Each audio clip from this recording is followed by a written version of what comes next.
name is Michal Kaczmarski, and I'm the markets editor of FDA magazine. We are nearing the end of the day at the annual IMF summit, and I'm joined here by Heikki Holmas, Minister of International Development of Norway. Hello, Minister.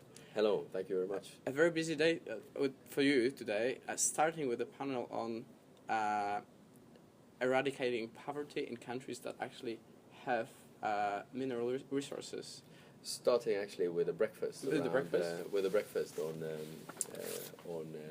climate, on climate change, and the need to make certain that you have the plans to be able to meet climate change that is already happening. Mm-hmm. Investing in renewable resources, in renewable energy, doing the kind of planning that is needed to build up the resilience that is needed. I shared some of the Norwegian experience because this is happening in Norway too. Fortunately, we have good planning capacity and started a couple of years back, and it's moving on. But it means I come from the city in the world, according to the BBC, that where it rains most often, Bergen, in the western coast of Norway, and we will have. So you should feel at home here in DC. I feel at home in DC when it's raining. Absolutely, all the time during the summit. We smell of wet wool from our suits, but that's all right. Now, I know that you participated in a panel focusing on making resources-rich countries rich. Mm. That's pretty much the way Norway went. We are used to thinking that Norway is a wealthy country thanks to resources, but it hasn't been always the case. What is the advice you are giving to the countries that are struggling with the resource curse? Get it right in the first place, and if you're not able to get it right in the first place, try to fix it. And East Timor, Timor-Leste, with Xanana Gusmão, the former freedom fighter from East Timor, was one of the other panelists, and they are, in my opinion, an example of those getting it right in the first place, because they worked for transparency, built up a pension fund or an oil fund for the money that they were not able to use, but also to set it aside so they would not completely ruin their economy with just pouring money into oil money into the economy and with the increased inflation as a result, and not really getting the kind of investment for the future that they would want, but also being hard on getting a fair deal with other oil companies coming in there, having control of the resources and having enough flexibility to be masters in the home house for their own house for the future, and it is important. It is important for us to tell a story on how we walked side by side with them, and it's important for them to tell the story and to use their experience and share it with other countries who are in the same situation. Do you actually work hand by hand with resources-rich countries in developing worlds? Do you share those experiences outside of the summits like this? Yes, absolutely. And we can say one of the most successful programs that we have is the Oil for Development program, that is demand-driven, where countries come to us and say, we would want your help because they see that we have experience. And I can say, again, when we developed our oil reserves, we found them in '69, had the first oil revenues coming up in '75. So it's not way back. It's only 40 years ago, and we insisted on owning our own petroleum resources. We had high petroleum taxation. We had a stable petroleum taxation, so people knew where they have us. We demanded that we had Norwegian people sitting side by side with the Americans when they were drilling our oil, so we were able to build up the competence that made us at a later stage be masters in our own house, and that is the kind of with good competence in our own people, and we can say that we are now exporting a lot of petroleum services to other countries, petroleum technology to other countries as a result of this, instead of just being receivers of money from the foreign petroleum companies drilling in our North Sea. But maybe the issue is in the fact that those countries, unlike Norway at the end of the 60s, not only had no experience in they have no experience in extracting natural resources, but they have not much of a tradition of governing themselves, and that wasn't the case with Norway. No, that's true, and I think it's good to have a well-functioning democracy that is transparent and where you have the understand and where you have a fair equity, fairly equal society. Because then it was natural to us to say that the money should go to all of the people, and we should deal with it in that way. Because what you see too often in countries with a weak administration is you see a couple of things. You see money being extremely bad distributed, so you have a rising inequality. You see political power being matched with economic power, going both ways, so that the ones who are in control gets filthy rich, and the ones who get filthy rich get political power.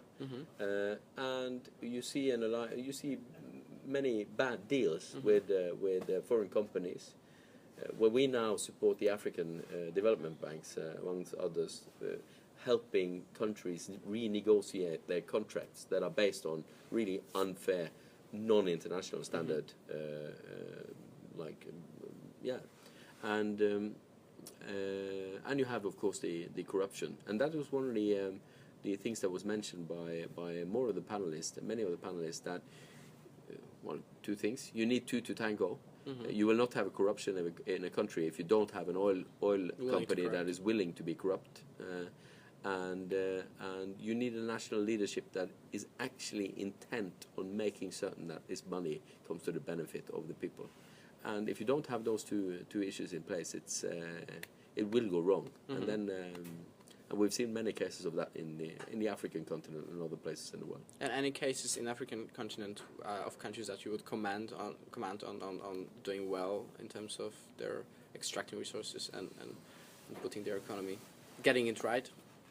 I would definitely commend, for instance, a country that we've worked together with now, Zambia, in trying to right the wrongs of the past. Because they have had a copper industry where basically all the money has gone away, and if you look at the companies that are operating in Zambia,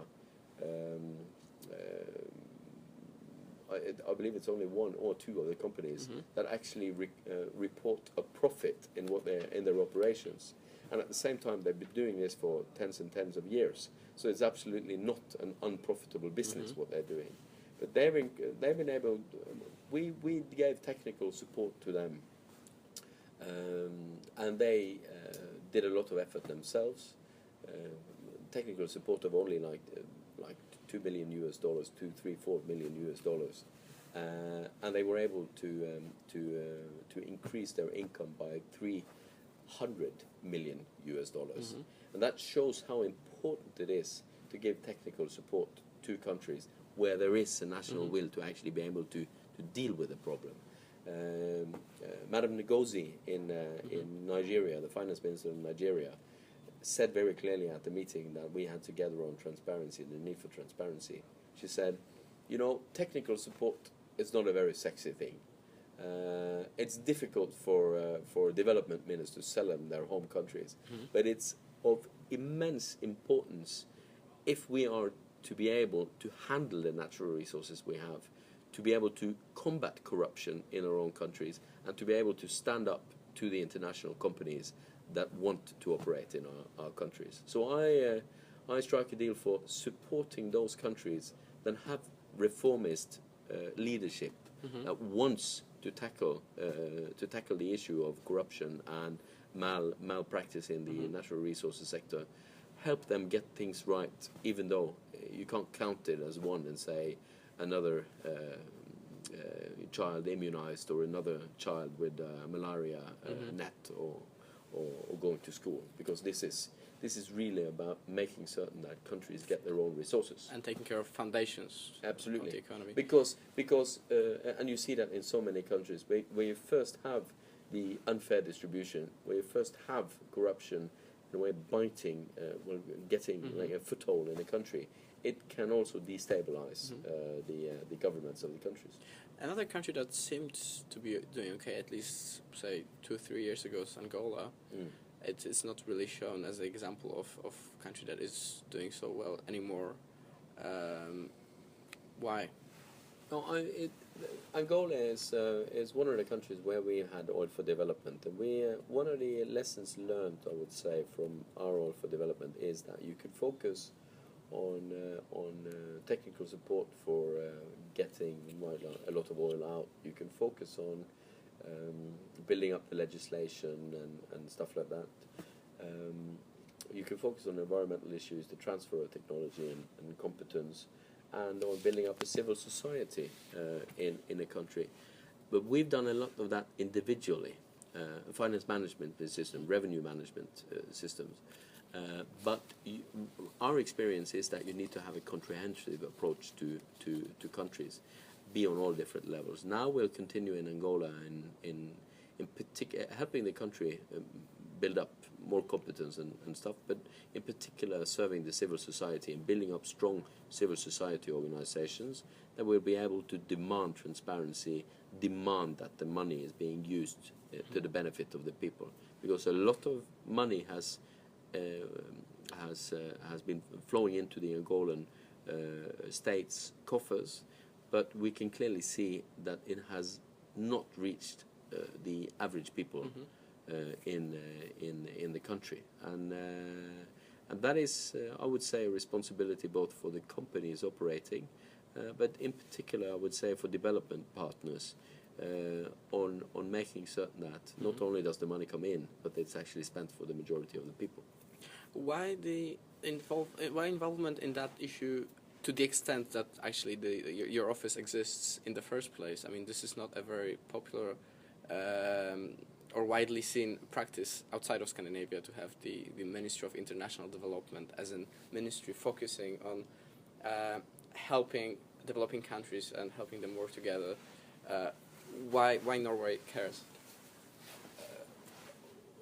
Well, because we want to do what is right. I mean, like if you want to be in the in development, and I think it's right. I think it's important because we know two things from our own experience, and that is one, small level of inequality is good for a country. It's right and it's good for the development of a country. Second, and I think that we know that having fair taxation systems and distributional policy is of vital importance, getting equal opportunities for everyone. I think that there is a moral standpoint from our side that we should also then spend 1 kroner of every 100 kroner we earn, or $1 for every $100 we earn in development aid. That has been the policy of this government. And we think it's right then to spend some of the money and help other countries be able to do the same. But the second issue is this is competence that we've been building up over the last 100 years. We know that we went from being an energy poor and one of Europe's poorest countries to being one of Europe's richest countries for a couple of reasons. One, energizing us by utilizing our natural resources, our hydropower, making Norway having the biggest state-owned. I mean, our state-owned company is the biggest renewable energy producer in all of Europe. We have 50% of the dams in all of Europe, which is, I mean, like it's worth a fortune.